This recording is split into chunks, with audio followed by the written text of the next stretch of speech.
Welcome to our third free webinar. This is the free webinar on employability and career masterclass. Let's really deep dive into the internships and jobs and career. Thank you for making your own Saturday meaningful, and we are here to make it skillful for you.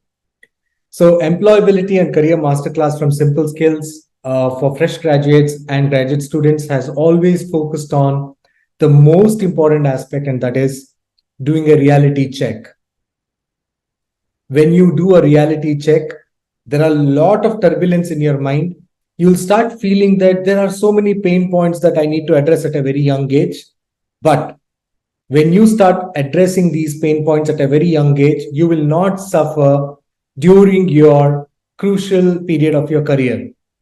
So it's very imperative. It's extremely important that we put across all the aspects that you need to know at a very young age, only to ensure that your career is completely successful. Well, there are a lot of flowery videos around in the internet today, which talks about motivating each other to reach greater heights. All said and done, it finally boils down to how much of clarity you have. So our objective of having Mr. Ram, the founder of Simple Skills, to be part of this knowledge sharing session is only to make you realize there are ground realities that you should know. The world is heading in one direction and our thought process is going the other way, but we know the other direction that we are taking is definitely going to help you understand a lot of imperative aspects of how you can build a very valuable career for yourself when you're young. Yes, as we start aging, the most important thing that we start losing out on is the learning methodology. I think our biased belief system tends to curb learning newer things. But when you're young, that's exactly when you should be learning more. Do not think anyone who's trying to give you a valuable reality check as someone who's a hurdle in your life. Today, the concepts from Mr. Ram sounds probably a little too harsh on the young minds, but then when you realize the most important aspects of these unique concepts, the perception, the mind shift that we require you to take from these webinars is that do not look at life like how the world is pushing you. We don't blame anyone, but the fact of the matter is there are crucial years when you're young. You don't need to commit mistakes. When you're young, give yourself an opportunity to have a stronger foundation, understand these concepts. Mr. Ram, who is actually running BREA and other entities, is trying to be very human with you guys, and he wants to give out all the aspects that he's worked closely with a lot of youngsters, first-time job seekers. He's been in this entire journey from past 20 years. So I want all of you to leverage everything that you learned today, because it's about valuing yourself and your first internship. What brings the internship as the most important aspect of your career is, I think you need to have a very clear goal. That's the most important thing. When you take up an internship, you will be in a position to understand and get a very clear picture about how and what you should be doing with your first internship. Later which, there is clarity on what is the relevant field for you. Everybody wants to do everything today. AI, ML has become a buzzword. But everybody wants to understand how data science works. Fair enough. But is it relevant to you? How is it relevant to you? How do you make it relevant to you? How do you leverage that, in the best possible manner? It starts with the seed called internship. You will have wonderful thoughts, unique concepts. Please have a notepad and a pen. Make your Saturday more skillful and viable for your own career. We're happy to see more participants coming in. We'll just extend this for them. We'll just wait for a few more minutes.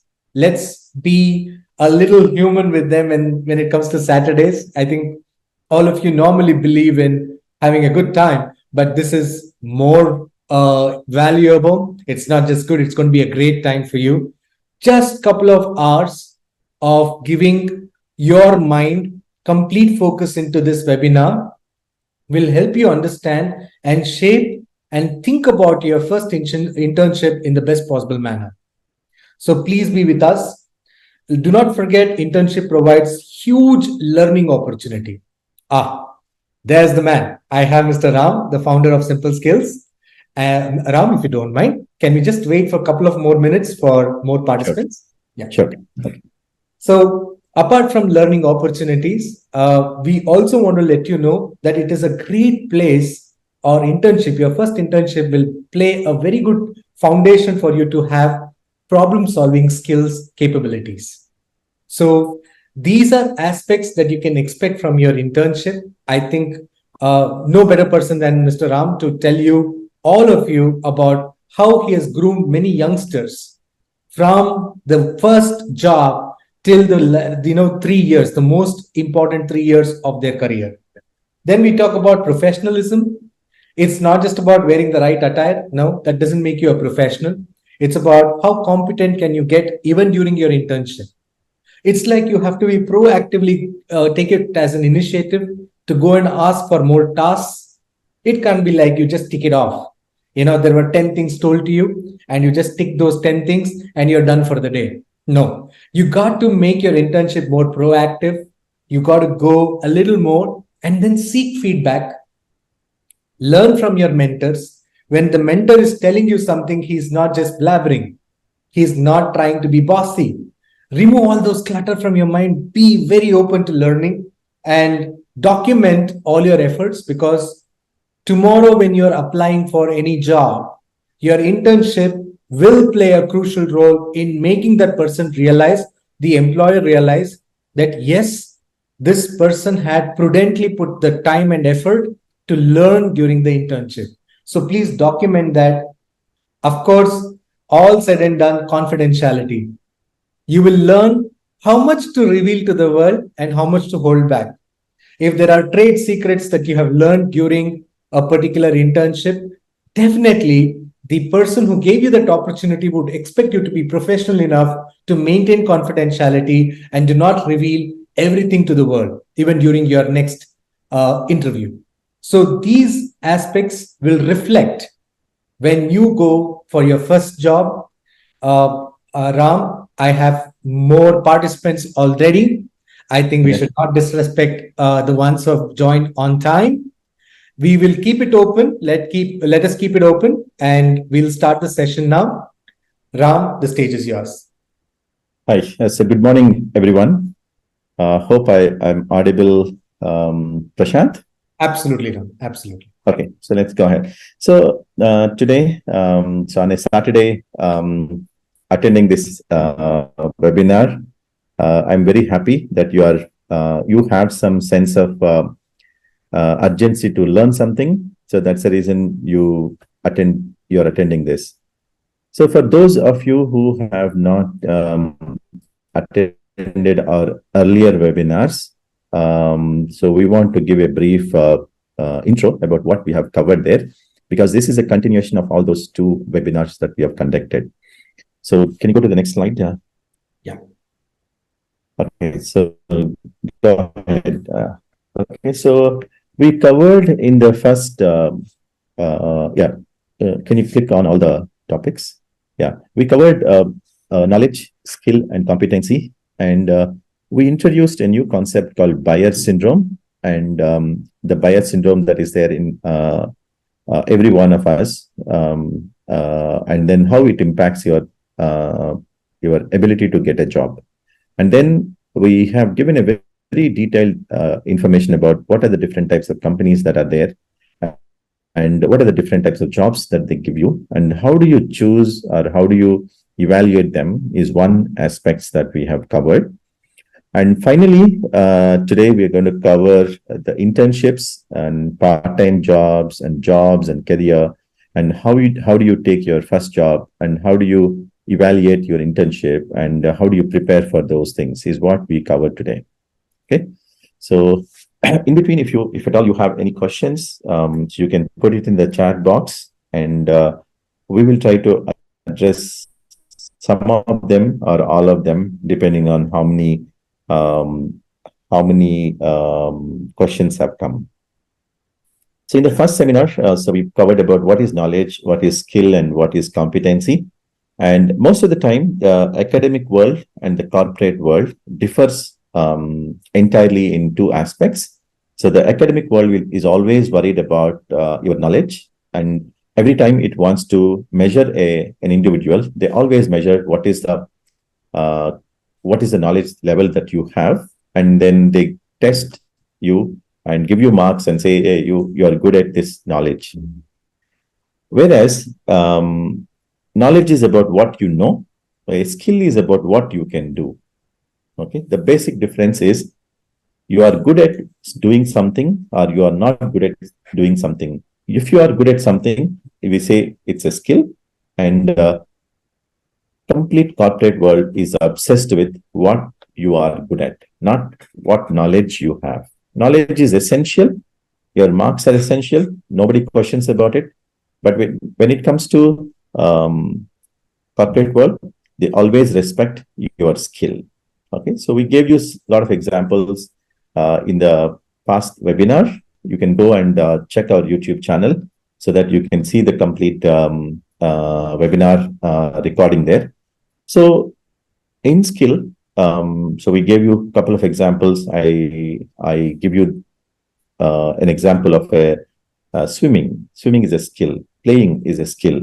Walking is also a skill. So one of the key example that we gave is you are a competent walker, but behind your competency in walking, you have a 6 months intensive struggle between 12th month to 1.5 year time. So when you are a kid, when you start walking after 1 year, you have intensely practiced walking by making 1,200 steps per hour and 12,000 steps per an active day, and about 2.4 million steps you have taken to become a skillful or competent walker. So a skill cannot come by knowledge, by watching videos, etc. But a skill comes only by practice. Okay, that's the crux of our webinar topic. So companies are looking for skill, and skill can only be acquired by practice.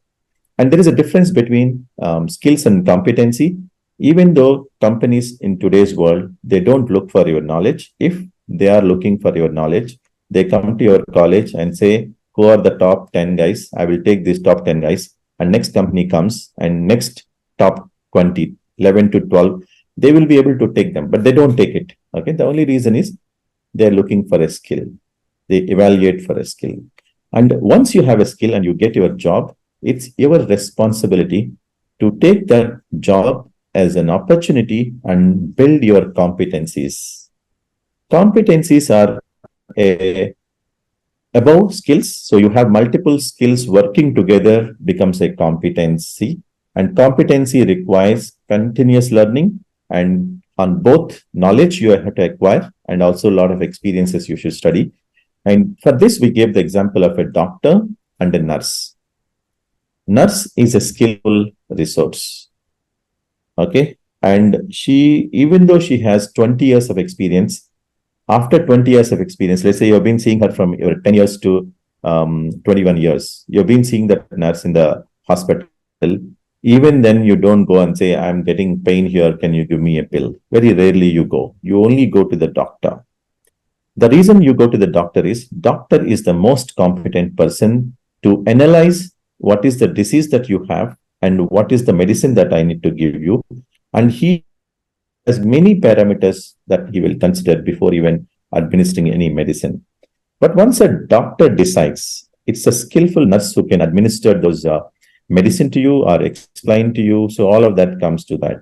So that's the reason what we say is corporate world gives a lot of opportunities to freshers and no second thoughts about it. 52% to 98% of jobs in small and medium companies are given only to fresh engineers or fresh graduates. Okay. companies cannot survive without fresh graduates. So there is always an opportunity, but whether you take that as an opportunity or a money-making machine is up to you. Okay, we say first 3 years of your first job, you are supposed to acquire as many skills as possible and convert that skill into competencies by adding more skills and relevant knowledge required for it. Okay, that's what we covered. So that's the gist of it. But in the webinar recording, you should be able to see more and more about it. Okay, so just go to the next one. So we also introduced a new concept called buyer syndrome, and this is probably you may not find it any references to this anywhere, but I want everyone to understand this buyer syndrome and seller syndrome. So most of the time, till today, you are a adult studying, graduating from a college, or you've already graduated, or you're working in a company. And from the beginning, from 10-year onwards, maybe you start buying something by paying money to somebody. Okay, so you go to a restaurant, you order something, some food, and you eat the food. You go to a medical shop, you give money and buy something. You go to a school, okay, you pay fee and get the education. So all along, your parents have given you money and spending that money. Okay, so you have become a buyer. You have experienced the buyer experience all along. Okay, so this is one thing that a lot of fresh graduates do not understand. Just because you have experienced only the buyer concept, and when you are going for a job and when you are applying for your first job, you need to understand that you are not a buyer there.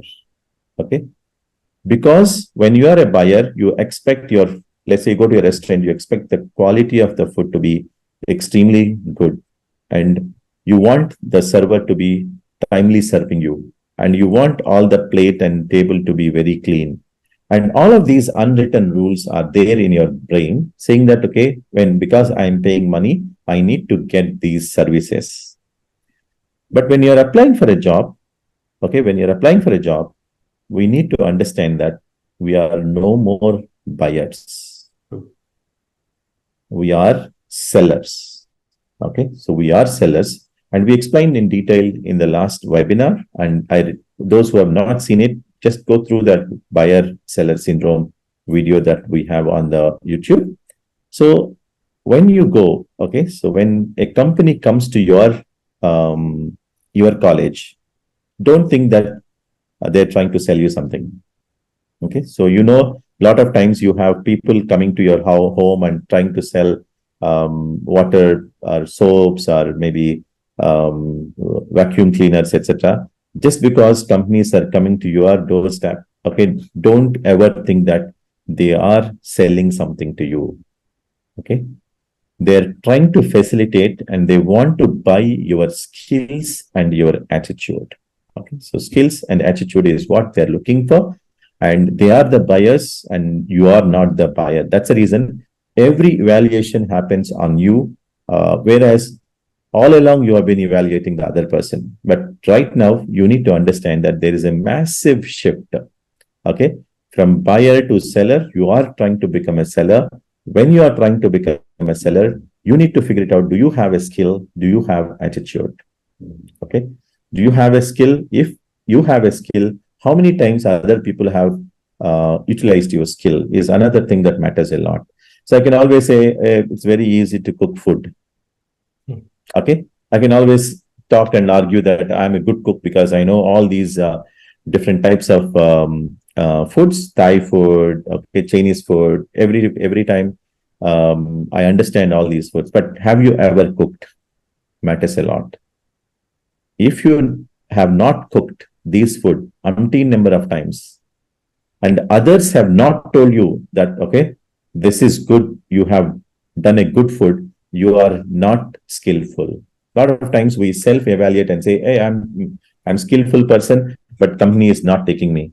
Okay, and it doesn't happen at all. If you are a good skillful person, companies love to work with you. And if you only time when they don't want to work with you is when you have a attitude of not serving and you have an attitude saying that, okay, I'm great guy, whatever I do it is great. If you don't have that kind of an attitude, every company will try to hire you and take you as an employee.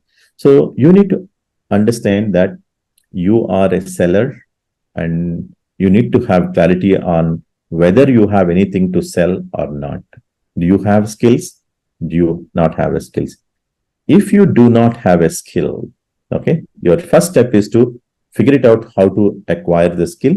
And internships is one way, okay, and some courses is another way, and working free of cost is another way. All of these elements will come. So a big, large company like Google, very, very large company like Google, gives you Gmail free of cost, asking you to experience and feel it so that you can buy a paid version of the same thing at a later point of time. So giving your time free of cost to a company, if you're acquiring skills, is also a good way to acquire a skill, rather than saying, hey, you are coming for an internship, how much money you are going to pay me? Okay, so the Oracle is paying 50K. Okay, only if somebody is paying 50K or 25K, it is a good internship. So you should not have those kind of things if you do not have skills. Okay, so we will go deep into this once we start the main topic. Let's go to the next topic. So we covered very detailed what are the different types of companies and different types of jobs, purely to understand how to choose your job, not for any other reason. So we categorize those companies as product companies and solution companies and services companies and IT enabled services companies, or enabled services company. So the enabled services companies are call centers, Swiggy kind of a delivery, operational job companies, etc. And services companies are something like Infosys, Wipro, TCS. And solution companies are companies that are implementing software products or executing bigger projects based on certain products that they buy. And then product companies are the companies which research a lot and release the products. So Apple, Microsoft, and Google, SmithKline Beacon, and all of these companies come as product companies. And companies like us who implement CRM. So we implement CRM. Sugar CRM is a product company, and we understand Sugar CRM features, and we understand what type of companies need this product. And then if a person comes to us with a problem, so we'll try to give them a solution, and we are called solution companies. And then services companies are the companies which execute if detailed instructions are given to them. Okay, Wipro, TCS always say, give me the specification, and they only go to the level of whatever is being told. It's like a nurse. Nurse can only do whatever doctor specifies. She will not go beyond that. She doesn't want to go beyond that because the risk is very high. So services companies require a very detailed spec, whereas solution companies only require a requirement. There's a little difference between requirement and specification. So requirement is, I go to the doctor and say, I'm getting pain every day in the evening. Okay. And I'm getting in my shoulder a pain is a requirement.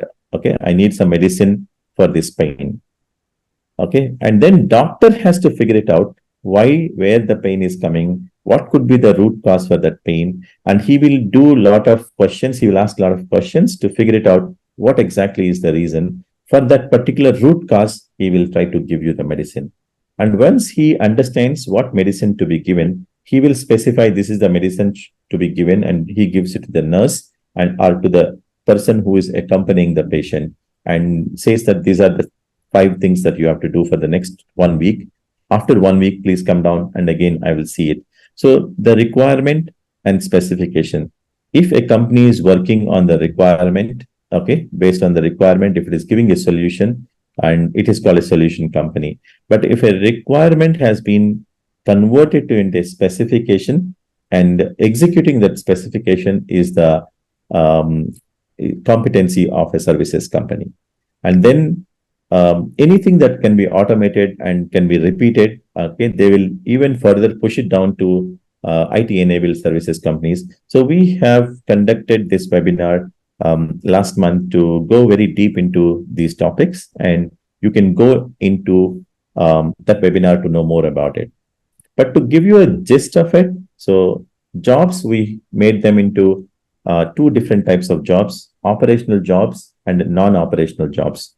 So operational jobs are typically so something which is repetitive in nature, and somebody we can train you. And once you are trained, you should be able to execute those tasks, okay, without supervision or with supervision.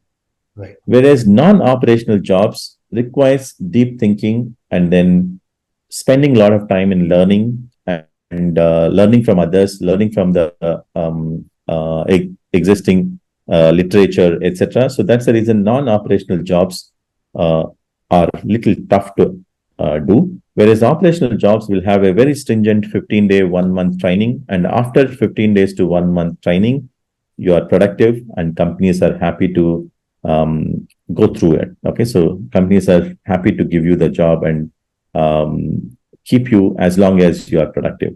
Okay, so today, so let's go to our topic. And so if anyone is having any questions or he wants to ask questions, you can put forward, and I will start answering them as and when the time comes. So I'm sharing my screen, and yeah, we can all see it. okay. So I have made a few topics that I think I should cover, and so let me make them. So we'll try to understand organization from a different perspective than last time what we understood, and I will also go take you through what is me being context sensitive, and then I will try to brief you different types of noises that you get, and then how to avoid the noise and how to catch the signal, so that a lot of peer pressure which is there in the college level, so you can address it. That's one topic that I would like to cover. But after that, let's go into internships and part-time jobs, and how do you treat your first job, and what is a career. So let me go through this organizations. Okay, so let me see if everybody can see this. Okay, so I have categorized for this particular webinar, I have categorized organizations into government and public sector, and charitable organizations, and private organizations. Whatever topic that we are trying to cover right now is not applicable for government and public sector and charitable organizations. Okay, I will tell you why. So government and public sector undertakings get money from the government, and they use that money to build the organization. And charitable organizations get money from well-intended individuals, and they get the money, and there is no, as long as they're getting the money, they will spend the money on people. Okay, so this is the reason this topic that we are covering is not applicable for government and public sector as well as charitable organizations. Okay, now private organizations. So if at all you are looking at a job or internship, so most of the private organizations are in for relieving the pain of a customer for a fee, or provide pleasure for customers for a fee. Okay, I'm differentiating this because the way the market treats these companies is entirely different. Okay, so for example, so I'll take some of the examples. So education, right? Education is not a luxury. Yeah. Education is a necessary thing. And that's the reason it is trying to relieve the pain of getting you educated, and then for a fee, it is trying to educate you. Whereas pleasure one, let's say you want to go to a movie. Movie is a pleasure. Okay, and you are watching Netflix videos. It's a pleasure. The rules that appear or apply for a company that is relieving the pain and company that is providing pleasure are entirely different. The one classic example that I would like to take you is there are unwritten laws here. Okay, So the price of all pain relieving products and services go down year after year. Okay. If a company is in the relieving of pain and the prices of that product goes, so for example, you look at a bike. 3 years back, okay, you are paying, let's say, 75,000 for a bike. The same bike, a new version has come this year. The earlier version will definitely be much lesser than what they were selling 3 years back. Okay, that's the rule. Okay, so that cannot change under any circumstances. Year after year, the product prices of companies, okay, which are in the pain relieving area will always be coming down. Okay, but the salaries are supposed to go up year after year. Every employee has a rule saying, okay, yeah, I have finished 1 year experience. Okay, when am I getting hike? But the company that is selling its product is losing the price year after year. Okay, and the prices of all pleasure related products and services increase year after year. Okay, so I will take the example of a movie ticket, right? So now people pay 250 rupees, okay, 400 rupees, 500 rupees. And the same thing, if you look at it, a meal is still available at 50 rupees. Okay, and everybody questions the quality of the meal and starts asking for it. Whereas the quality of the movie, they will never question. They pay the money, come back and go off. Very simple. If you are buying a pain relief product like a meal and you are paying just with 50 rupees also, you always crib about it. You say this is not good, that is not good, and you ask them why it is not good, etc. But when you go to a movie theater, the movie is bad, you don't even crib, walk away and said, okay, I wasted this 500 rupees and walk away. So pleasure, whoever is there in the pleasure relieving, right? Pleasure giving business, they have up. So the rules that I'm talking about it today are not applicable for, again, the pleasure giving companies. And these rules are pain relieving companies. That's the reason I want to differentiate. See, one other topic that I'm covering little later is about being context sensitive. I want to be context sensitive. What topics that I'm covering today are not applicable everywhere across the world, across the industries. They're applicable for certain area, certain place only. So I want to give you this example. Okay, so the most known product, right? So we have iPhone. How many of you know? We all may be knowing about iPhones. And I'm going to give you the price points of iPhone for many years now. Okay, so let me reduce the size of this so that you can see. So you can see this. This is the price of iPhone from 2016 when iPhone is having iPhone 6. The price is $649. 2017 iPhone 8 was costing us about $699. 2017 iPhone 10 is costing us $999. 18, okay, XS is costing $999. iPhone 11 suddenly dropped the price to $699. 12, $799. 13, $799. 14, $799. The very reason it is not, iPhone 14 has got more features than iPhone 13. Okay, they have more features than iPhone 12. Even then, the price is maintained at exactly at the same level. In fact, iPhone 11 is better version than iPhone 10s, but price is reduced. Even though you don't observe it, critically evaluate it, okay, the pricing of a product always goes down, or you keep the price at the same level, but you give more features. Okay, so this is one important element because this has got relevance for even for you when you are in a job or when you are in an internship. You always should understand that the price of a product continuously goes down only to maintain, because customers are like that. If you say iPhone 14 is far better, pay me $1,000. people won't go and buy it.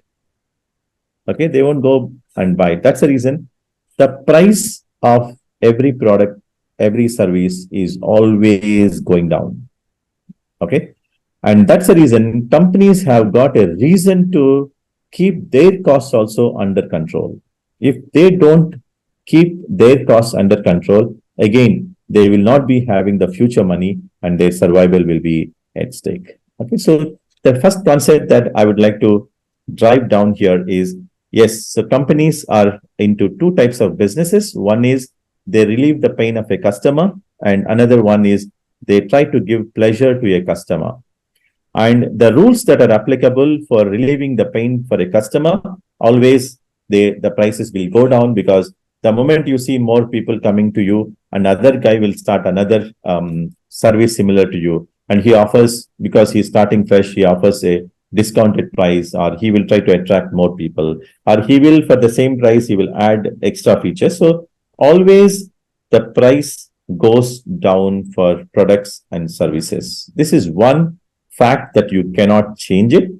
If the company cannot maintain this, they outsource this work to low cost destinations. They move it to manufacturing to the place where labor is cheap. So do whatever it is, because customer is not willing to pay more money for the same service next year. They always want to say, go ahead. Just to re-emphasize the amount of analogy that goes in, Ram, the kind of value that you bring with these examples, I think they're truly eye-openers. I really want all youngsters to really look at these concepts critically. Just don't attend this because you've been told to attend. It should be more like you grasp these concepts and give yourself a value, like an iPhone. Become more valuable. Beautiful, Ram. Please continue. Just wanted to re-emphasize on this. Yeah. So most of the students have got a misconception saying that, okay, a company has to give me 50,000 rupees salary, 40,000 rupees salary, okay, and 1 lakh. Okay, Microsoft is giving 1 lakh, so other company has to give. But you have to understand companies value skills, and if you have skills, they will be able to give you money. But if you don't have a skills, many companies are not willing to pay you money. So rule number one, okay, because it is a market condition. It's not about my ethics, my empathy, or my sympathy with the fresh graduates. There is nothing in this, but market itself is like that. This is the reason in the last webinar we conducted that.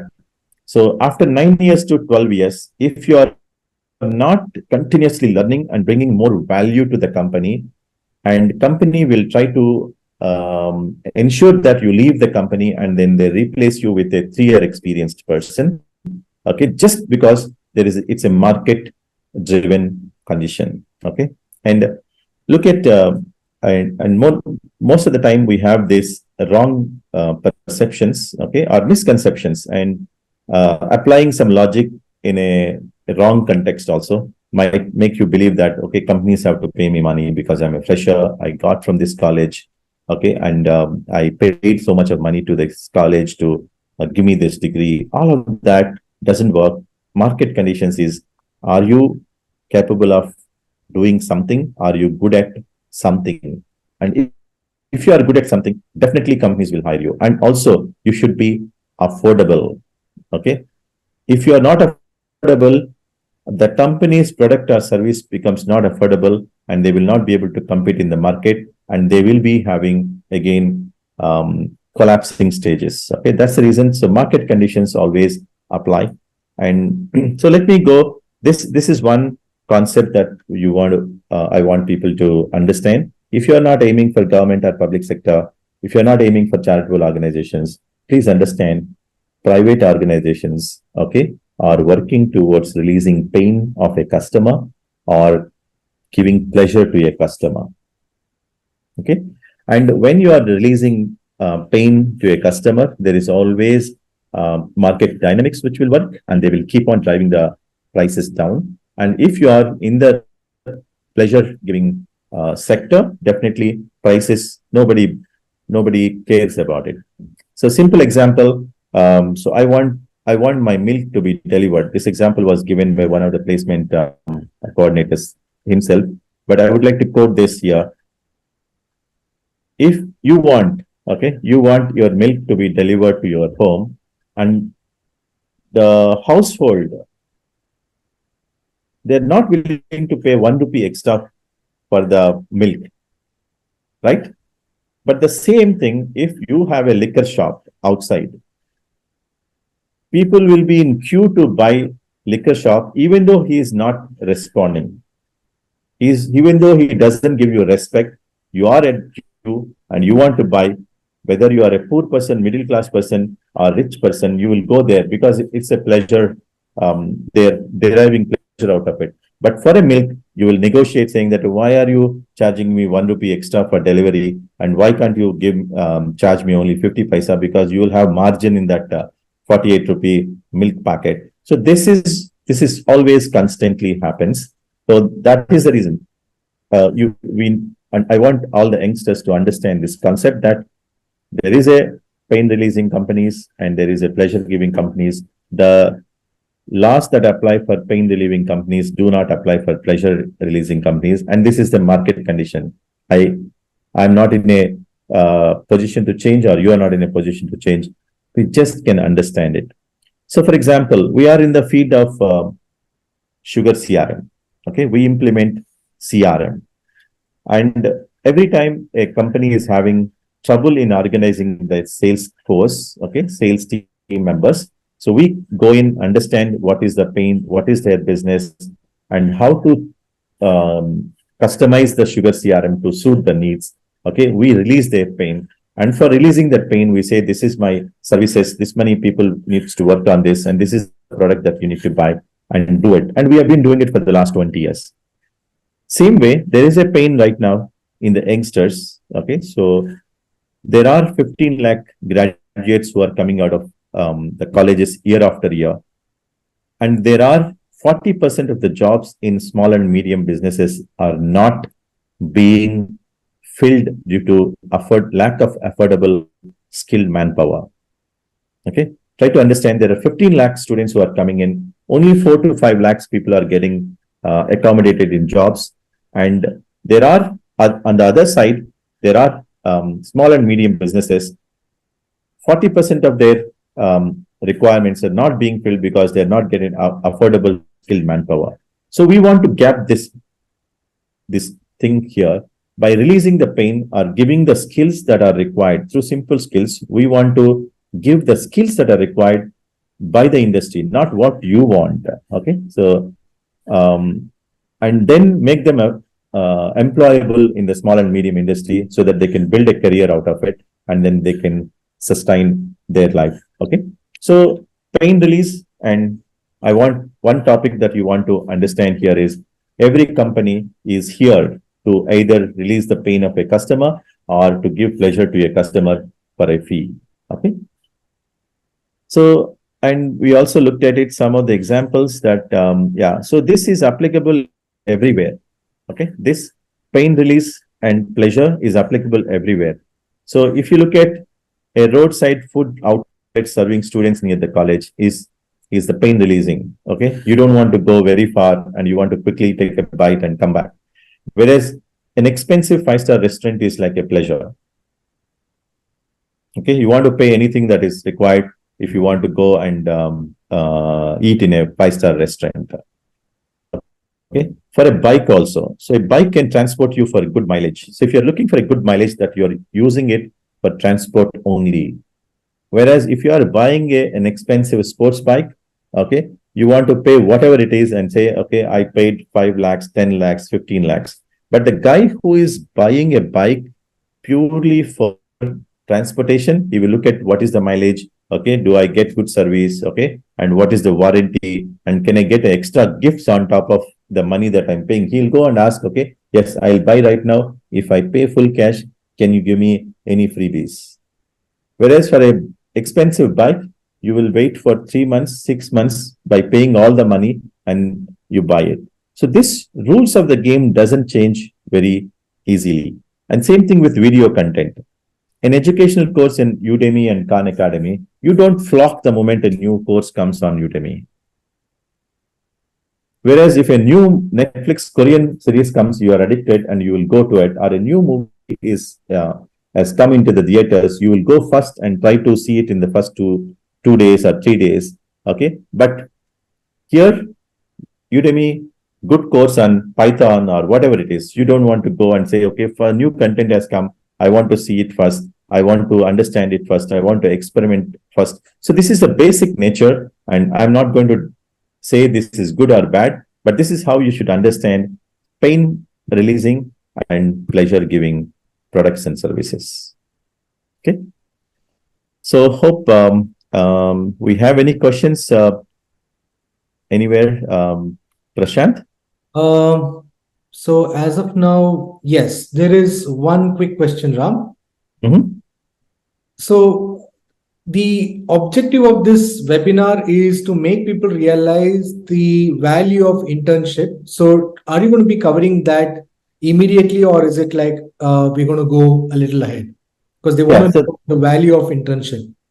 Yeah, if somebody cannot wait, okay. So I think yeah, let's yeah, we are covering. It's actually, this is the topic that is the value of internship. The topic that we covered is an absolutely about internships. It has nothing to do with anything other than this. Okay, probably the person who has asked the question could not get the real picture of it, but this is what people need to understand internships. Okay, so because if you don't know the basics, it is very difficult to understand the context.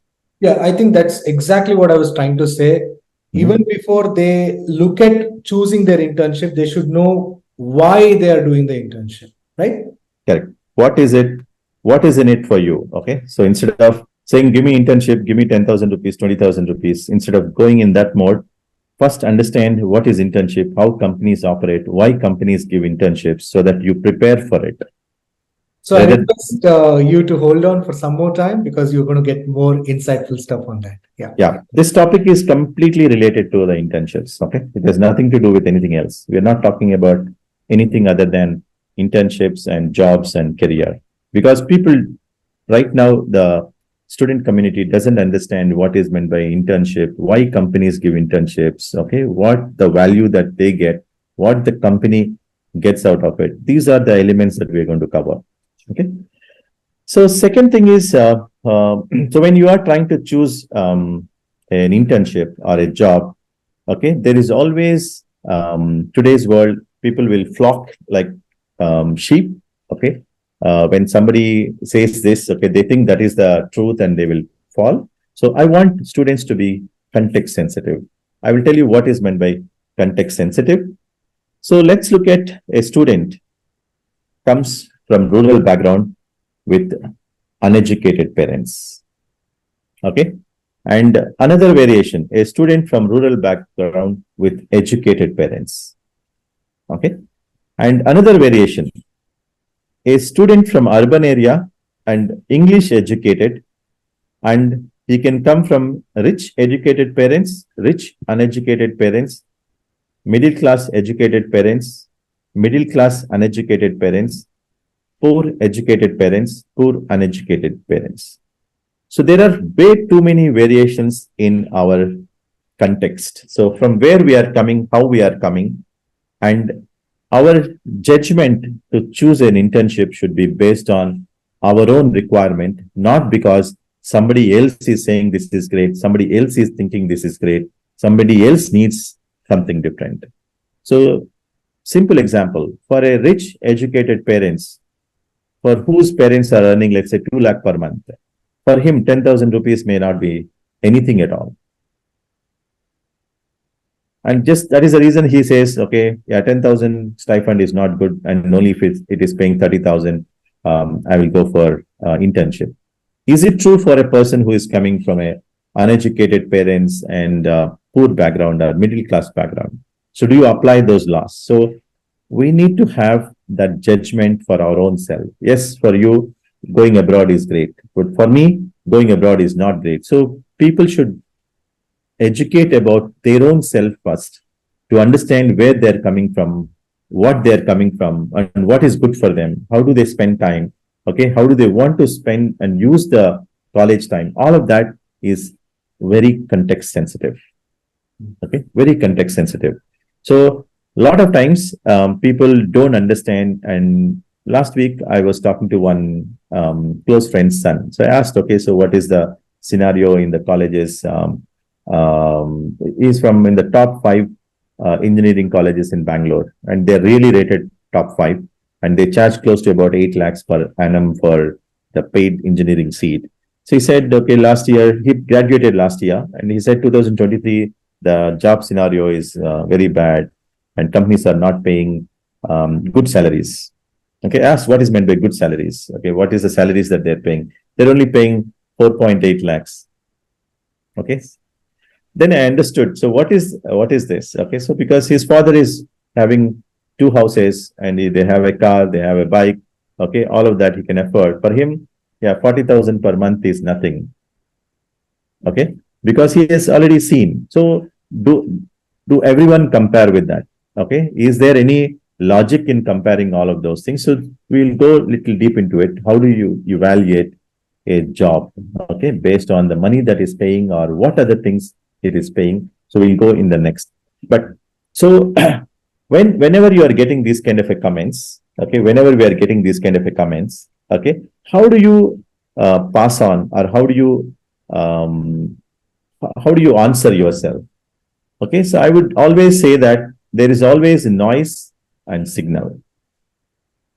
Okay, there is always a noise and signal that keeps coming. Most of the time, whether it is a noise or whether it is a signal, okay, depends on our context. So I'm taking a very, very simple thing. We have a dog at home. Okay, let's say there is a neighbor who has a dog at home, and it is barking in the middle of the night. Okay, I have observed this. If it is barking in the middle of the night, it is trying to wake us up, saying that some thief is coming, or some unwanted people are coming, or some snake is there. So there should be a reason. It is giving you a signal saying that there is something, please wake up and look at me, is the signal. But the same dog is barking during the day. Okay, it may be fighting with somebody. So some of these dogs smell the other dog outside the compound, and whenever a new dog is coming, they just keep barking. So you always see that a noise sound is same, barking is barking, but whether it is in the middle of the night or in the day, it depends on that. It becomes a noise or it becomes a signal. Same way, when somebody is in your circle, if he's commenting about some internship, some commenting about job, you should always take that, is it a signal that I'm getting it, or is it a noise that I'm getting it? If his context is entirely different and your context is entirely different, even though he says, okay, 50,000 rupees is the minimum I need to get, that is a noise that you should avoid. And look at for signal, okay, and what is good, how do you evaluate the internship, etc. So you should be able to look at that context sensitive and understanding what is noise, what is signal. You must have capability, and you should develop that capability. When somebody is commenting about jobs, commenting about internships from your student community, please understand they don't have any experience as an intern. They don't have an experience in the corporate world. They're not running companies. They have not done this all along. Okay, that means any input that is coming from your student community, you should look at it whether it's a noise or it's a signal. And I ask many a times questions to people. Okay, they say my parents want me to work in Infosys, Wipro, TCS. So we did a small exercise last month. How many companies are there in Bangalore? There are 65,000 companies in Bangalore, IT companies only. Out of the 60,000 companies, around 1,700 companies are very, very large companies which are contributing millions of dollars to the economy. But the average person sitting in village, okay, your parent's neighbor, and your parents' circle may know only 5 to 10 company names: Wipro, Infosys, TCS, okay, and then Cognizant, and like that, maybe max 10 companies they know. But do they know whether they are good companies, or are there any other companies that are good? So whenever you are receiving any input, okay, which doesn't have experience, okay, and which is coming as a common knowledge, you should look at that as a noise till you get a level where you evaluate, you start looking at things, and then you can. A lot of times we have seen it in villages and towns. People don't even know the company names here, but they're very big companies, okay, and they may be running 100 crore, 50 crore, 1,000 crore empires here, but an average common man may not be aware. This is the reason.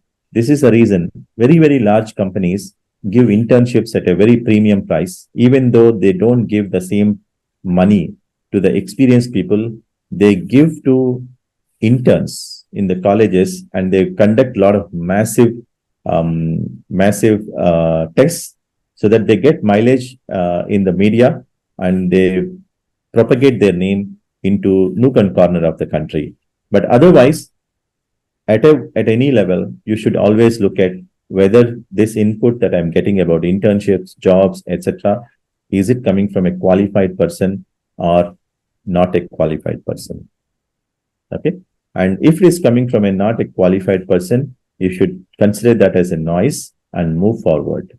And look for signals that are coming from real corporate guys, real experienced people, what they're telling you, what they're advising you. So those things will come as a signal because they have come from the experience, not from outside knowledge. Okay. So I'll give you one example here. So there are BFSI companies, and these BFSI companies are pretty big, okay, and they pay 6 lakhs, 12 lakhs kind of salaries, but still, You mean banking and insurance companies? yeah, BFSI is basically banking, financial institutes, and insurance companies, insurance services companies, and these, okay, a lot of people go for them just because they pay good salaries. Definitely, the companies like the MNCs that are in this field pay pretty good salaries. But however, most of the time, the job that these people go and the toppers from these colleges go and do is not a non-operational work. It is purely operational work. Okay, you will do a very repetitive, monotonous work, which is good, and it gives you good money and also good work-life balance. But at some point, okay, you are always doing whatever is told to you, okay, to be done, not whatever you can apply your brain and expand your brain or do something creative. Okay, so that's how you can figure it out. Noise and what is noise and what is signal, because in the college your seniors will come and say, yeah, this pays you 12 lakhs, okay, this is a good company, and apply for it and try for it, and you will get if you do these things, you have a chance to get this internship, that thing. But try to look from a very realistic perspective, and you need to understand what is this job. Once he goes there, if you know your circles, okay, you can ask them, do you prefer work-life balance, or do you look for challenging solution-oriented work? So these two things, if you have clarity, you should be able to figure it out what is noise and what is signal. So once you understand this, okay, there is always inputs coming from your college, inputs coming from your student community, and inputs coming from your parental circle, etc. So you need to be able to figure it out whether it is a noise, whether it is a signal. The very concept that you are attending this webinar is you have that attitude to understand all these elements from people who are in the industry, not from the common knowledge that is available in the colleges and in the society. Okay. Yeah. So Ram, before you jump into other aspects, I think I would like to narrate a very famous story. I'm sure most of them will know this, but I still want to repeat this because you're talking about noise versus signal. So there was a frog, there was a toad, which climbed up the mountain, and everyone who were down, other toads, other frogs were howling. They were stating, it's slippery, you will fall down, you will have issues, you will have that, you will have this. And this toad, this particular frog reached the top. The only reason that it reached the top is because it was deaf.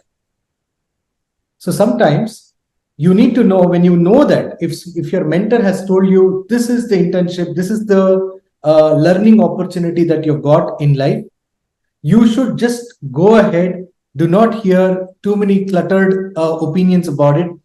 Go with your gut feeling after you know that this is what will be the preferred or the right or the relevant career that I want to make. So on that note, we'll continue with Mr. Ram. Yeah, go ahead, Ram. Yeah. Can you just check if there are any questions here Let at me this just moment? quickly do. There is one more. Okay. I often see Quora and see many people putting negative feedback on many big and well-known MNC companies. So how a fresher can decide which company will suit me the best? Freshers will not get to know until they join the company.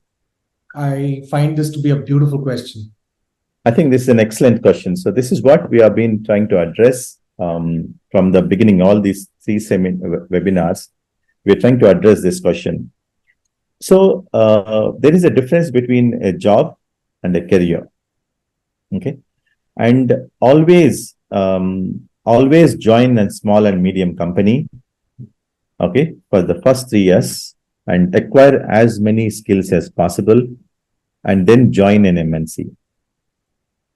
Okay, if you do that, you will be able to choose the right career. So the moment as a fresh graduate, you look, okay, how much money I'm going to get, okay, and how stable my income will be there. If you look for salary and money and join in an MNC or a large company, there you will get money. Definitely you will get work, but you will not be able to learn many things there. Okay, and it is by design. Okay, there is nothing wrong in the MNCs. There is nothing wrong in small companies. An MNC and a large company becomes an MNC or a large company after it it puts a lot of processes in place. Okay, processes in place means when you join, from the day you join, okay, and how you conduct yourself is well defined, and you have to play within that zone only. You cannot go beyond. So, for example, if you join in an MNC, so they will give you what is your job description, what are the activities that you are supposed to do, and they will give some training, and then ask you to do only that particular element. You will be able to do it. Whereas if you join a small company, the small company will want, okay, they basically want you to do all elements of your job rather than one small piece of the job. In MNC, you do a small piece of job and you will do exceedingly well, and you will always improve. But in a small company, you do multiple tasks and you enter into multiple zones. And that is how the learning is more in a small company and the earning is less in a small company. Okay, whereas in MNC, the learning is less and the earning is more. So always learning, and in the initial stages, always the learning and earning are inversely proportional. In a small company, you have a lot of learning, but very less of earning. In a big company, you will have a lot of earning, but less amount of learning. Okay, they don't expect you to learn. So that's the reason a lot of times those who are studious and very intelligent people, and when they go to MNC and for the money that they are getting, and suddenly they realize their brain is not being used properly. And they feel that, okay, oh, what is this? Okay. And I thought, okay, I'll do this and I'll have a lot of this freedom here, freedom there, but nothing is happening. That is that kind of a negative feeling will come, and people do give. And we don't need to believe those negative comments also, because again, even though you are an MNC, you can put your extra effort for 2 to 3 hours per day, learn something new, and start bringing that value to the company within the zone you are there, and then be visible to the management, and you can also grow there. But however, by design, in a small company, you are visible and you will get more and more work. The more you do, the more work that you get, so that you will become competent in certain areas, and then people value your work, and people also give you more work if you are working. So there'll be more work and less, little bit less pay. Yeah, I think last time we covered about the MNCs and the small and medium companies, and then startups which are funded, startups which are bootstrapped, and how the life will be. So you can have a look at that particular webinar, which is available on YouTube. Okay, so now let's look at internships. Okay, so before even you want to know about internships, I want everyone to understand what is part-time job. Okay, many a times a part-time job is a mechanism to get money for the skills and time that you spend. Okay, so if you are studying in a college and you want to get money, you go and join a part-time job. They will definitely give you money. Say that I'll work for 2 hours per day, 4 hours per day. Okay, give me the work task, and then I'll execute the task. If I don't know the task, please tell me how to execute the task. So part-time jobs typically are for money earning. Yeah. Okay, and most of the operational skills, right? Telecalling to hire people is one of the operational skill, and companies do not want to get this work given to a 3-year experienced or 5-year experienced HR executive in the company. Then they say, MBA students, we will give you internship. Okay, even though it's a part-time job, they'll say it's internship and ask you, give you a list of students or list of candidates, and you have to call them and ask them when you are having time, coordinate with the company to schedule an interview, etc. So telecalling to hire people is an operational skill, which if you have good communication skills, you should be able to do it. Yeah. Data cleaning. Sometimes they give you huge data, okay, Excel sheet data, and then ask you to remove some data or based on some criteria, create one more data set, etc. So data cleaning is again an operational skill. And sometimes they want to do some documentation. They have implemented some product and they want that to be documented, and you have good communication skills and they will hire you. Okay. And let's say you are doing MBA in hospitality. So you go in the evening and serve in a restaurant. Okay. So again, it is an operational skill, and which can be easily learned by within 2 days or 5 days kind of a thing, or max 10 days. That's operational skill. If you get this kind of an opportunity in the name of internship, please understand it is not an internship, it's a part-time job. Right. Okay. So if you are expecting money to be paid, as I said, companies are always trying to sell products or services. They're not charitable organizations.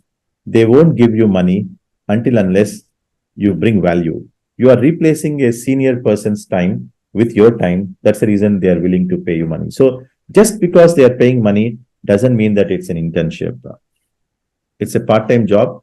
And for part-time jobs, and they allow you to do this part-time job because it can be learned within 10 days, 15 days, or max 1 month. Any skill that can be learned within 3 to 5 days, if you are doing that work, and that means that, okay, you are doing a part-time job, not an internship. Okay, a lot of times students gets confused saying, okay, oh, you are not paying money, then yeah, so it's not a good internship. But always understand, internship is a two-way process. Okay, so let's look at non-operational skills. Can anybody give you a programming job if you don't know programming? Part-time job if you don't know programming. Part-time job if you don't know how to design. Say, I will learn designing. Or anybody will give you cooking? Because cooking, programming, designing is a core element. If you do any mistake, it gets huge impact on the company. So non-operational skills, people don't give you internship very easily, or they don't give it all as a part-time job until unless you have extraordinarily proved programming, extraordinarily proved designing, you have cooked multiple times and there is a reference points where your cooking has been appreciated by many people. Till that time, they don't give you part-time job in these areas. Whereas in these areas, you can easily get it. So now, based on our understanding, you go and ask any industry expert how much time a typical fresh graduate takes to produce some work. You go anyone in the software industry and ask, put question who is having 10 to 15 years of experience, how much time a fresh graduate takes to be productive in a programming job or in a software development job.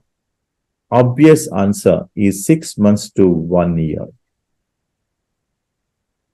The best of the best candidates in the college who are being mentioned as the best people to program, etc., they take 6 months to 1 year to be productive. Then why does a company gives you an internship for you to learn? Okay, you should put a question, because there is always price sensitivity, price things, etc.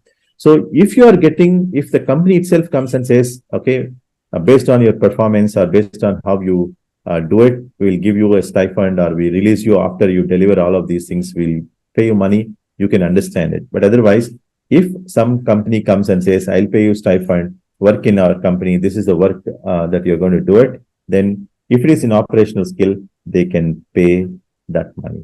Okay, there is no second thoughts about it. If it is an operational skill, you are replacing an experienced guy's time, and your time is being substituted. So the saved time of the senior person can be used for some other purpose. That's the reason they give you the money. So what is an internship? Okay, so now let's look at what is an internship. So it's a mechanism to gain industry exposure and get skills. Internship is a meaningful experience for a student with an employee/employers that provides an opportunity to learn about what work is like and what it takes to be successful at workplace. So internship is very well defined that the person who is gaining is the person who is doing internship. It is not the company. Okay. The first step that we need to understand is, if you are looking for an internship, you need to understand you don't have the skills, you don't understand how the companies operate. That's the reason you want to work. It is the favor by the company to you, not you doing a favor to them so that they have to pay you money. Okay, so this is the most important element. So how do I evaluate this internship? So if a company comes to you, it's a software development company, it allows you, says that I'll give you an internship, and it says I am not going to pay you even a single penny for your internship. Let's visualize. This is a scenario. Now, what if you reject this offer? What is the loss, and who is going to be losing, and what is the who is going to be the gainer? Okay. So if a company is operating in their office, and typically the cost of sitting an employee in the company, okay, the cost of sitting an employee in a company is approximately anywhere between 5,000 rupees to 15,000 rupees, depending on how good is that company. Okay, so let's visualize. At a very low level, we assume that the cost of a person sitting in an office is about 7,500 rupees. And a laptop that he provides, or a desktop that he provides, if you rent it out, a very good laptop, it is going to cost you around 2,500 rupees per month. Okay, and then on top of that, typically if an employee is working in a company, and company charges based on the time of the employee to a customer. If that employee is given you as an in charge for all the interns, and he spends some time, the time it is converted to money, it will cost for a company to, let's say, treat about 4 to 5 interns, about 5,000 rupees per month minimum. Okay. If you look at it, the company is willing to spend on this internship about 15,000 rupees per month. The company is trying to invest anywhere between 15,000 to 30,000 per month for an internship. If an intern comes to the office and starts learning the AC, the electricity, the time of the people, the tea, okay, all of those things, and the computer that you sit, and the experienced inputs that they give, all of these things are the valuable things that the company is trying to give you. And this is the most important element. People do not even calculate these elements. Okay. So company is already willing to pay not the money to you, but willing to spend the money on the internship. Okay, now you come and say, pay me another 10,000, and company knows that the beneficiary of this internship is the intern and not the company. Okay. In the part-time job, the beneficiary is the company. Okay. For every 10,000 rupees that they're paying, they are trying to get the time of the experienced resource time off, and the time is available for them. They are gaining. So they are paying 10,000 rupees, but because you worked on this task and they were able to get 20 hours free for the senior resource, the 20 hours, maybe if you take hourly 1,000 rupees, they are gaining 20,000 rupees. For the 10,000 rupees that they're paying you, they're gaining 20,000 rupees. That means they are profitable by 10,000 rupees. That's the reason they're paying money. Here, in the non-operational jobs, if somebody is offering you an internship and if he doesn't want to pay you money, and there is a reason for it, because you take anywhere between 6 months to 1 year to be productive or being useful for the company, or it is not even guaranteed that you will be useful during the internship, because there's a lot of learning which your college may not be able to teach you, but all of these elements should be available for you. And that's the reason they're not willing to pay extra money to you. And if you are asking for the money, the company thinks that he doesn't know the value of my product. As simple as that. You don't know the value of the internship. That's the reason you are asking, saying that I'll benefit, but you pay me money only, then I will come and join. That's the reason next time when you get an internship, if somebody is offering you, say that I'm not going to pay you money because you are the beneficiary. Blindly, please go and join. There is nothing wrong. You're not losing anything. The company is losing the money. Okay. And if you acquire a skill in the internship, when you go for your campus interviews, you will be the beneficiaries, because among all others, you show that, okay, I've learned this. Okay, this is a skill. This is what I'm doing it. If you, by the way, you explain about your skill, and companies will realize how good or how valuable you are for the company. Okay. And doing an internship, whether they pay or not,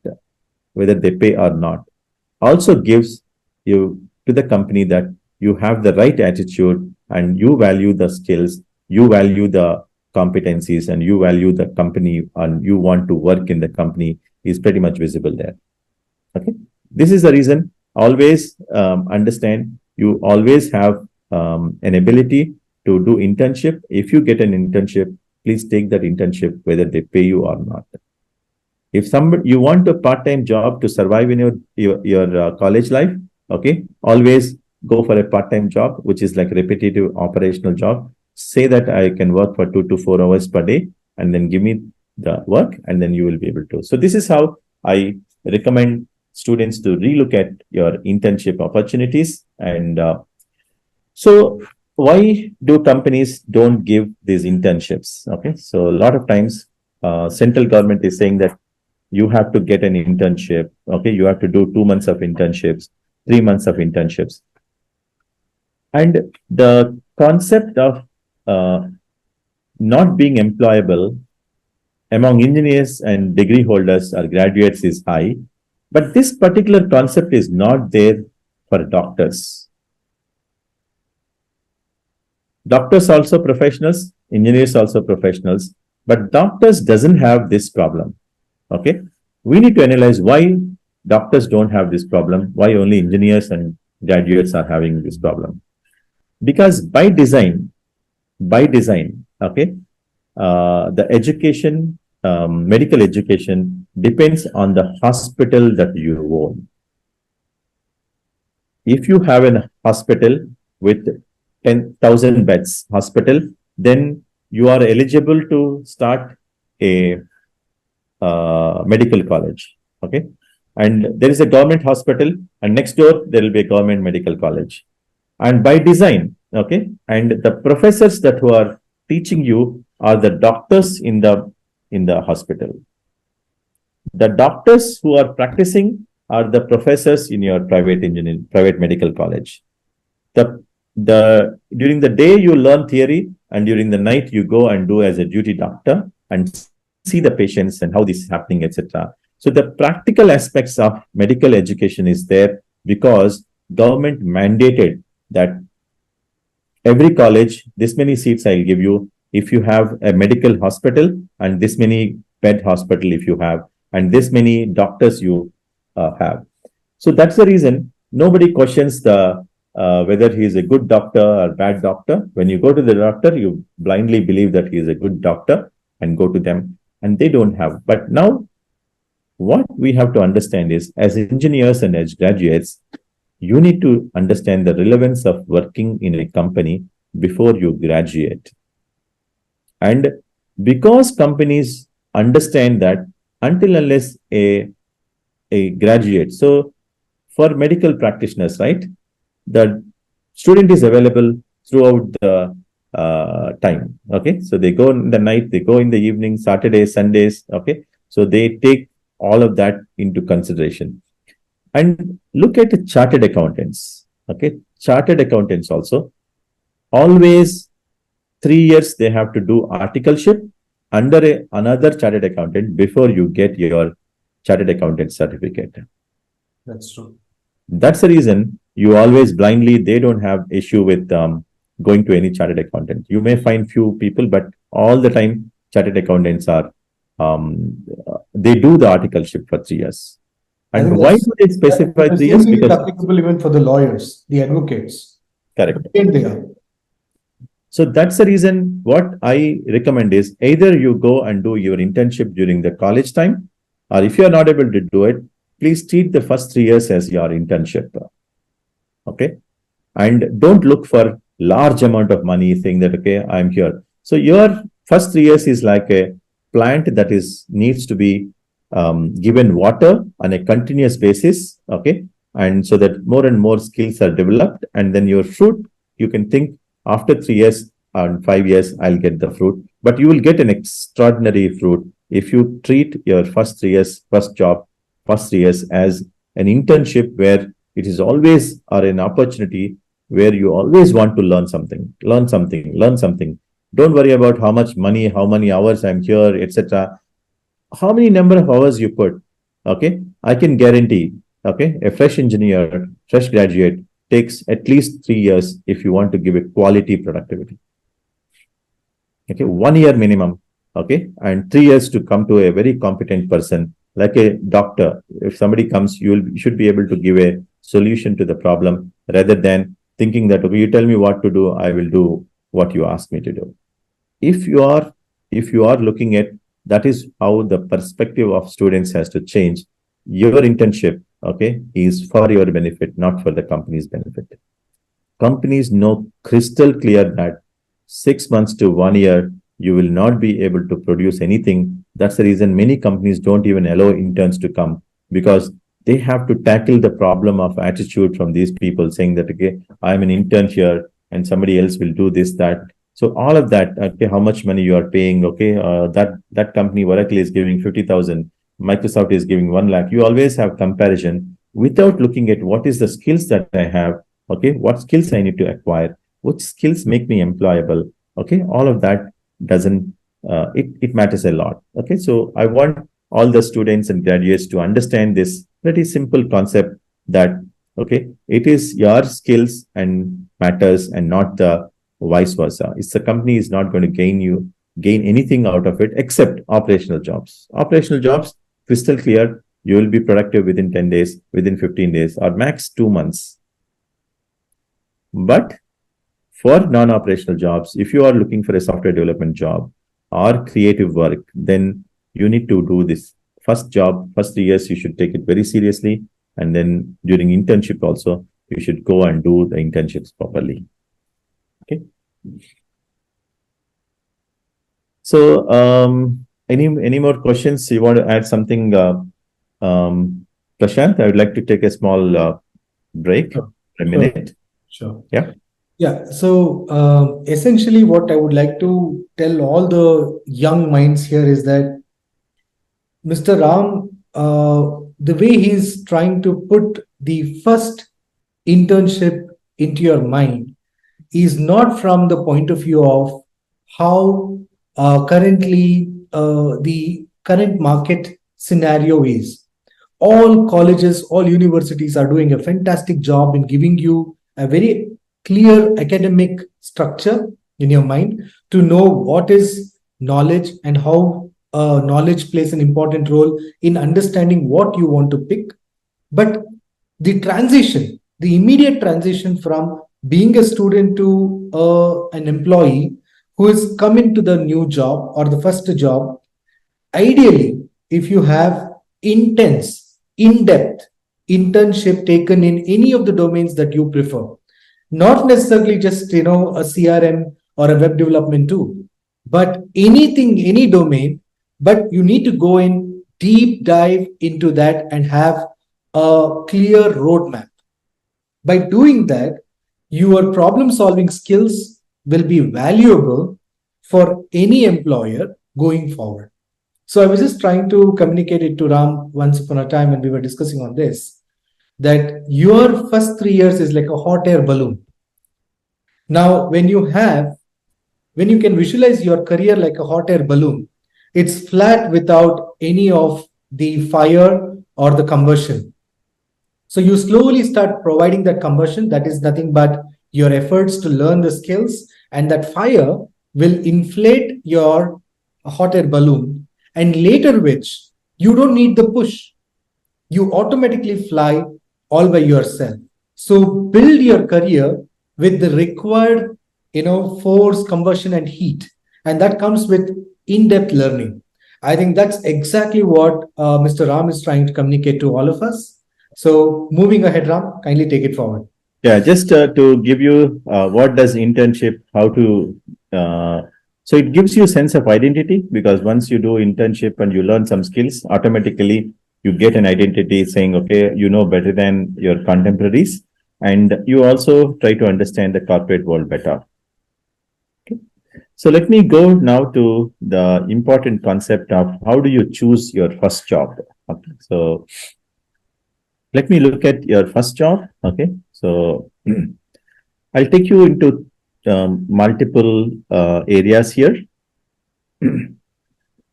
So many a times we don't know how to evaluate jobs. So I met one gentleman long time back, and we were casually discussing. He asked us how. He asked me how do you.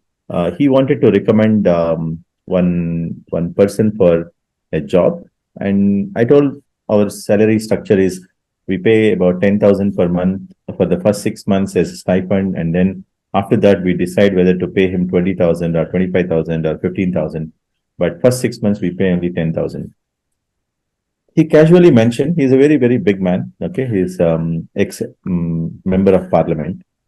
He mentioned, okay, so in my street there is one food joint. Okay, he comes in the evening from 4 p.m. to 8 p.m. He's there and he sells something. Per day he gets about 10,000. And what are you saying per month? You say you are giving 10,000 rupees. I agreed with him and said, hey, that's fine. Okay, absolutely correct. But do you require an engineer to do a roadside food joint? Okay. Or what is it that he can do? So there is nothing wrong in selling a roadside food. It's a very good service that he is doing to the public, because public needs nowadays, public needs food, and good food available on the roadside is good for people to go and buy it and quickly take the bite. But does he need to do engineering? Okay. So an uneducated person can do it. A 10th class graduate, 10th class passed out can do. 10th class failed person can do, a poor person can do, a rich person can do, anybody can do. There is no entry at all. But can he go abroad? If he wants to go abroad and see the world, can he see it after 10 years? Yes, he can go as a tourist, he can go, but can he go and live? I asked him, really, is it possible for the same guy to go and live? He can go and live in other countries, provided he brings up his kids, make them study and get a software job, and then send him there. As a parent, he can go. Or he pay package deal, 15 days he can go and come back. But otherwise, is it possible? Okay. Then he said, and he recommended one person, and then we hired him, and he succeeded. And yeah, he is well settled right now. Almost like 7, 8 years back, this happened. So now, how do we value this? How do you determine the value? It's not about the money. Okay. So that's the reason I have compared 3 different situations, and you can define as many situations as possible. But for you to understand how to evaluate your first time job, so I gave, so any job will have financial paycheck, and it gives you sense of identity, and then it gives you new skills. Okay. These are the 3 things that can come. Okay, so for us to get this understanding, so I have taken a comparison. I've taken 3 jobs for comparison purpose. Okay, and a tech support job which can pay you 15K to 25K starting salary, and a Swiggy job where you can earn anywhere between 18K to 36K starting salary, and a software job which can give you 0 to 20K starting salary. Okay, so these 3 jobs, we analyze it. And from a very good perspective, how do we get these numbers calculated? Okay, so let me look at this comparison. I'll go one by one so that we will be able to come to a conclusion very easily. Okay, now a tech support job. We are saying a tech support job.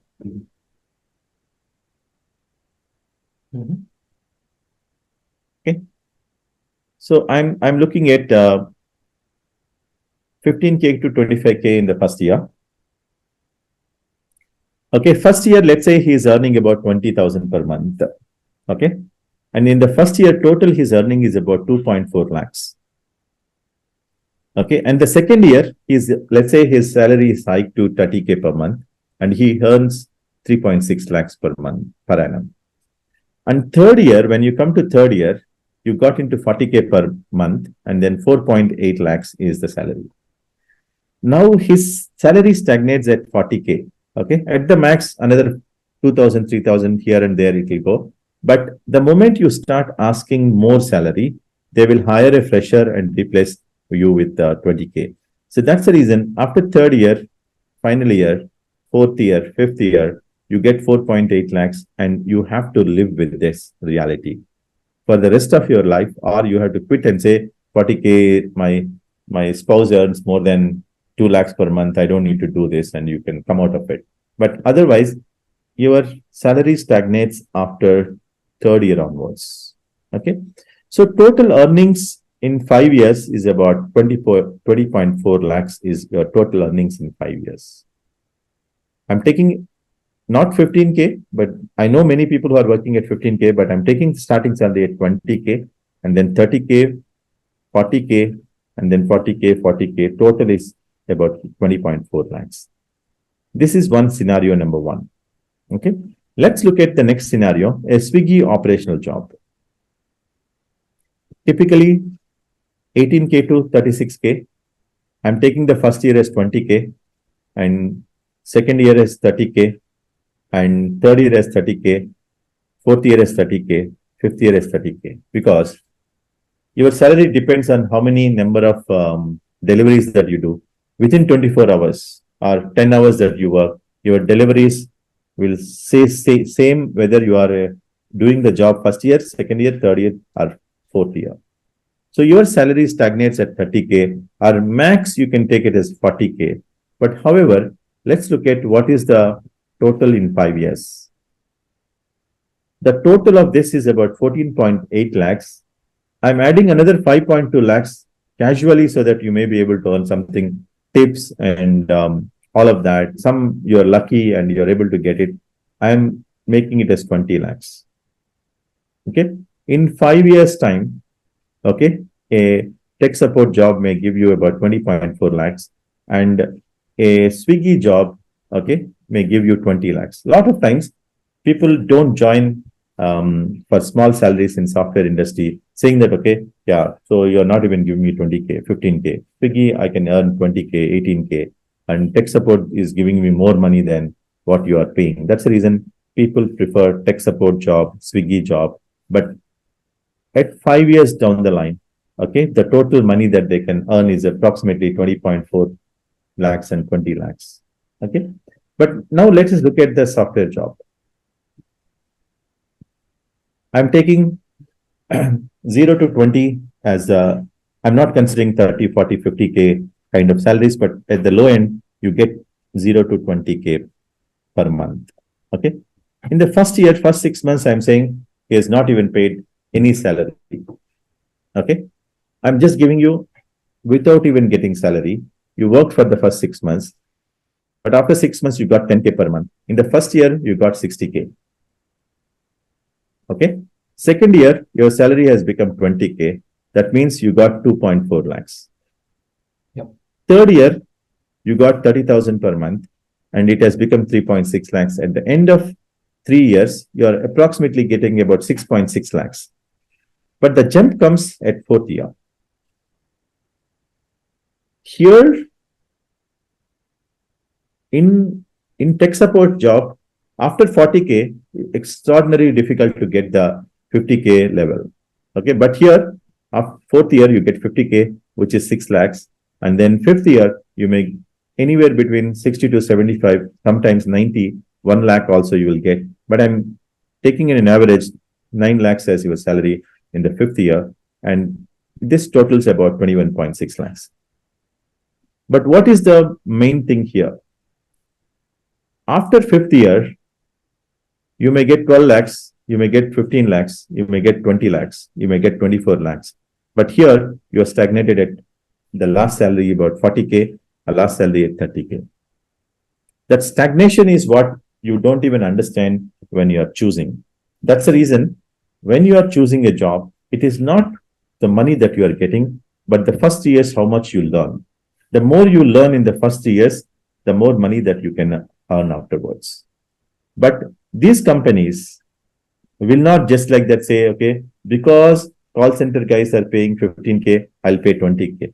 And Swiggy, you can earn 18K, I will give you 20K. They don't have that kind of a misconception saying that just because the other guy is paying, I will pay more. Okay. And look at what is this scenario. So you go to a restaurant, there is a roadside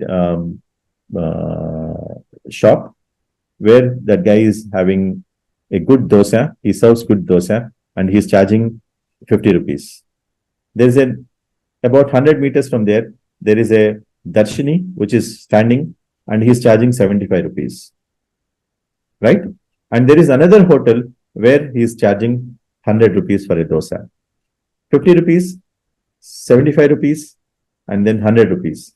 You go to the roadside dosa shop and say, hey, everybody is paying, that is charging 75 rupees and that is charging, I'm paying there 100 rupees. I will also pay you 100 rupees for this dosa.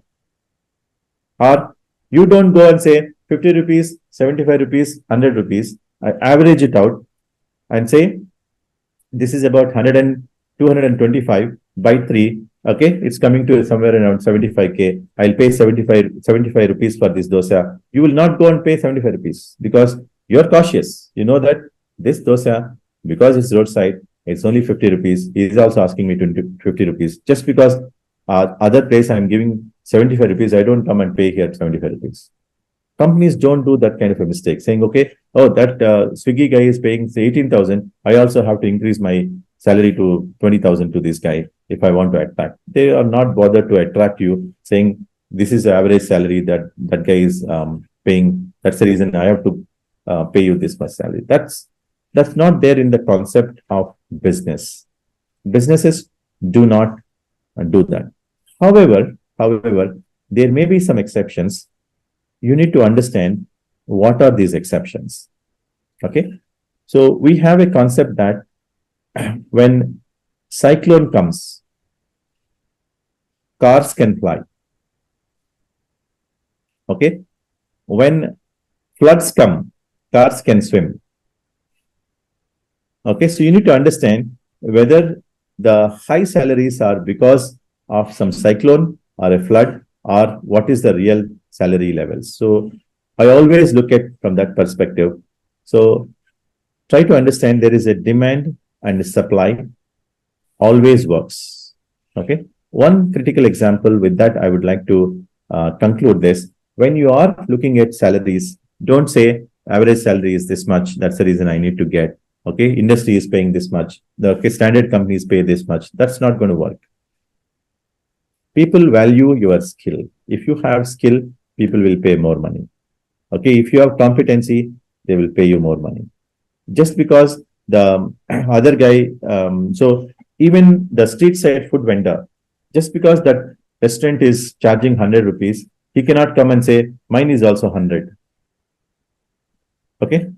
Because the other guy is charging 100 rupees and they are eating, my dosa is as good as that dosa and I will increase my price. Then slowly people will start moving from his place to there. Okay. So that's the reason that comparison, you have to be context sensitive and you need to look at what is my skill, from what background I came, and what kind of an internship I want, why I need an internship, or do I need a part-time job or an internship, or if I go to a job, which job? So many a times you have $1 million question. Okay, my parents are in poverty and I want to immediately get some money and do it. So I only tell many people saying that if your poverty has waited for your father's 40 years of age or 45 years of age, so if you are still under poverty and you are, let's say, 21 years old, your father might be around 45 years. If your poverty can wait it for 45 years, please make it wait for another 3 years so that you will get out of the poverty forever after 3 years. Okay, it can wait. Of course, there is a lot of pressure, a lot of things that you need to bear with it. But at least you look at from that perspective. If your poverty is there for the last 45 years, you are not the cause of your poverty, and you don't make this mistake of not spending your time and energy on internship and learning. Okay, rather than looking at, okay, I will only go if a company is paying money. Okay, so that's one element. The second element that I would like everyone to look at is, if at all you get an opportunity, if you get an opportunity, who is the person who has to say whether it is good or bad? If a company is surviving, whether it is small, big, etc., he has a place for you to sit. Okay, and he doesn't know who you are, from where you are. Okay, and if he is giving you an opportunity, please grab that opportunity and join.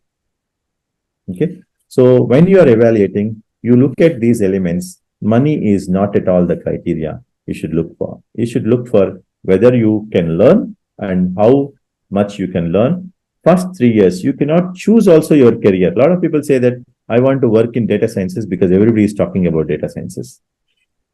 Okay, but do you really know what is data sciences? Because your flock has gone to that thing. Don't look at that. If another opportunity comes, join in it, learn it. 3 years, you take it.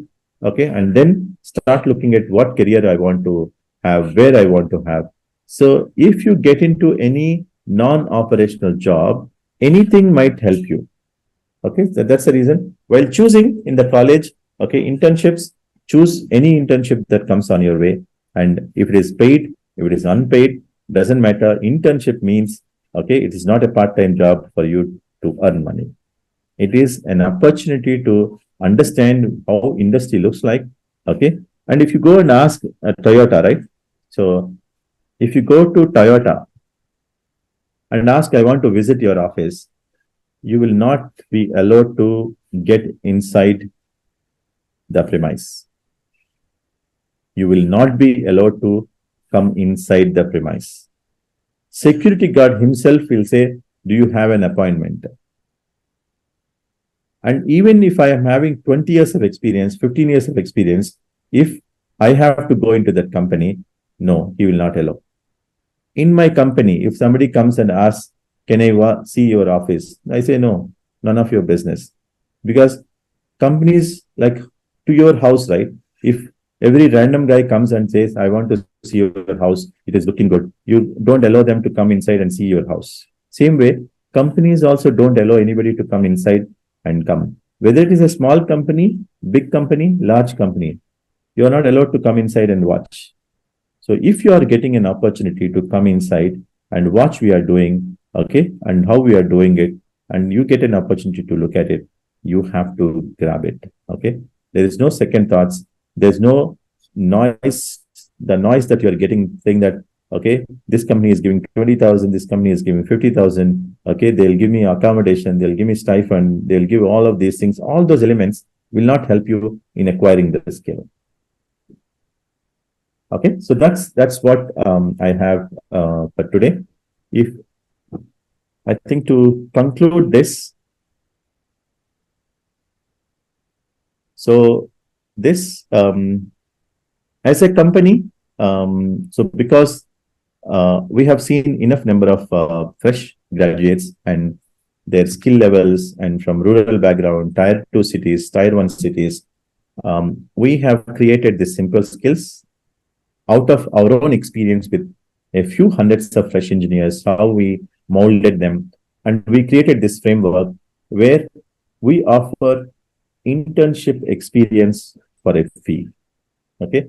We don't pay you stipend, but you have to pay us the fee so that you get an internship experience where we treat you as our intern and make sure that you learn some of these basics where you will be able to acquire some skill, and that skill can help you when you are applying for your campus type jobs or whatever you call it. Okay. You can access our website and see. However, these webinars, we are conducting it every month, third Saturday, to educate, okay, what is the real perspective from an employer, not from an employee or from a student perspective. And we bring other experts also. However, our experience with fresh graduates gives us some kind of a real world idea, and that's what we are giving this. And you can watch all our YouTube earlier webinars also. Some of these topics you may not be aware, your contemporaries may not be aware, and it will help you to gain that maturity to get into the industry. So you did one internship and you are getting an opportunity to do another internship. Please do it, even though you get job. Let's say third year, first semester, you got a job, and you find that there is one more internship opportunity which you want to do it outside of this college, because if college is not allowing, you can't do it. But if you get an opportunity, please do it. Learning, there is no stop. Okay. The more you learn before you get into the job, the better prospects you will have in the first 3 years of your life. Okay. So with that, we would like to conclude. And as a simple skills, we have a program called Become a Software Developer in 6 months. And we do from morning 9 a.m. to 7 p.m., 6 days a week. And we provide internship, which costs you about 1.5 lakhs for the 6 months.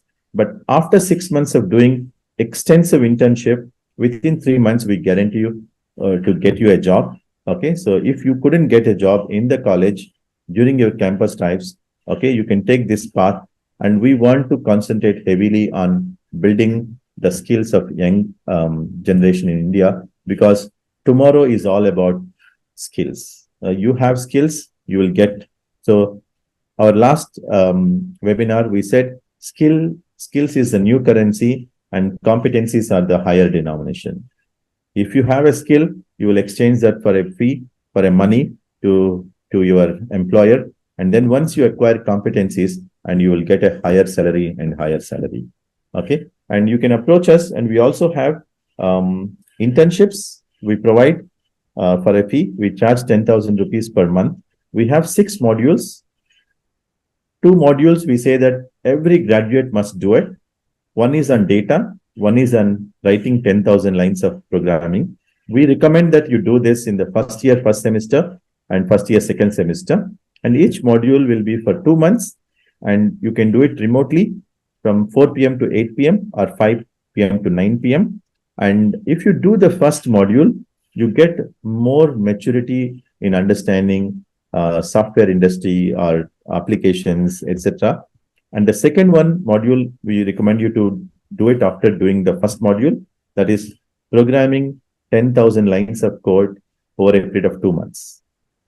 Okay. These 2 modules, once you do it, we have other modules, but these 2 modules, I want youngsters to experiment, and we do it as for a fee because we don't want to, we will spend a lot of time and effort in guiding you, mentoring you. Every day we will have an articulation session where you improve your skills. All of that, we do it very religiously because we want skilled manpower to be supplied to the Indian industry. Okay. With that concluding remarks, thanks for joining on a Saturday, and thank you very much. Thank you, Ram. Wonderful. And we wish to see all of you take the right steps ahead. And wonderful to see all you lovely youngsters to be there on a Saturday morning with us. We wish the best for you. And please remember, internship is not about money making. Internship is about acquiring the right skills which you can take it forward for your entire life. Thank you for your time.